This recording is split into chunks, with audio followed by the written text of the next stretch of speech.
নমস্কার, কেমন আছেন সবাই? আমি হাওড়া জেলার ছোট্ট একটা গ্রাম বালিতে থাকি।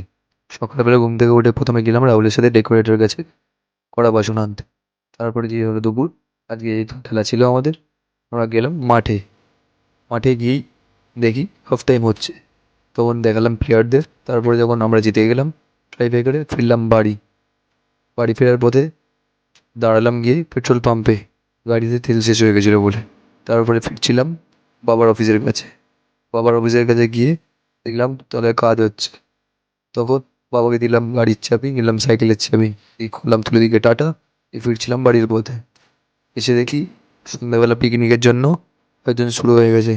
তারপরে করা হলো একটু উদুম নাচানাচি। তারপরে যখন বাজলো 12টা, বাজনা শুরু হলো বাজি। আর আমাদের মেনু ছিল mixed fried rice, chicken gravy, চাটনি, স্যালাড, শেষ পাতে মিষ্টি। আর আপনাদেরকে জানাই, নতুন বছরের খুশিতে